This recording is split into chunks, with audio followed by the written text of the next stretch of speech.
Hello friends, welcome to my channel. आओ मो channel रे समस्त को वेलकम। तो आज चलते स्टार्ट करवा।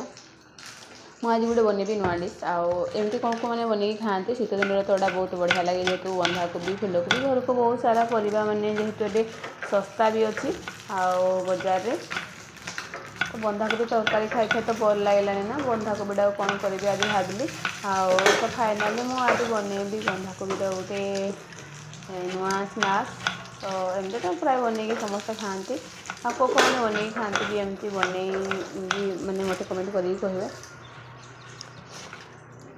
तापर मुझे देखिए बंधाकोबी को मैंने पतला पतला साइज एमती काटिकी नहीं जाऊँगी। बंधाकोबी फास्ट चोपाटा को छोड़देली पत्र गुड़ाक सब छोड़देली भितर गुड़ा जोड़ा टी बड़ बड़ साइज अच्छे टी पतला पतला भी करेंगे। गोटे जगार नहीं बंधाकोबी गुड़ा पकईदेवी। तापर नेक्स्ट एबे पियाज काटबी। पियाज को भी एमती पतला काटिकिना माने तार मिसा जीवो पियाज चोपा को छोड़देव फास्ट।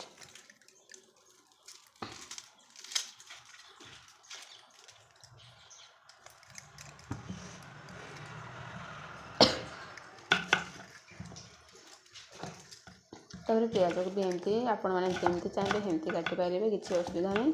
मत जोड़ा ठीक लगुच मुझे मत इच्छा मो पसंद अनुसार मु पियाज को काटि नौ।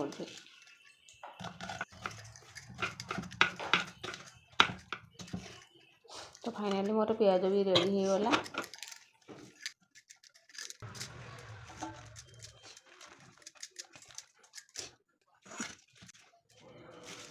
तो अभी हम प्याज पत्र को काटिकी एमती चुन चुन करना काटिकी भी नहीं जी।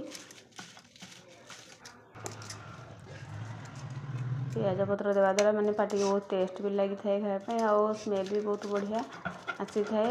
धनिया पत्र ताकू चुन चुन करना काटिकी देदेवी एबे। तापर कंचा लंका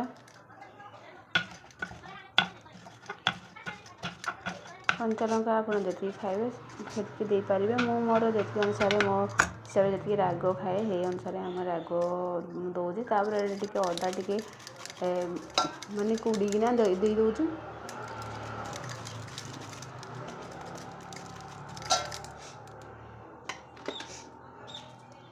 लुण स्वाद अनुसार। तापर ये मुझे मैदा नहीं जाऊँगी मैदा 200 ग्राम मैदा मुझे नौची। तापर ये चाउल गुंड भी नहीं जाऊँगी चाउल को बाटिकी माने ग्राइंडर कर रखी थी। तो आपड़ जी खाइबे जी अनुसार बनइबे मो मोर जी आम घर फैमिली अनुसार जी खाए।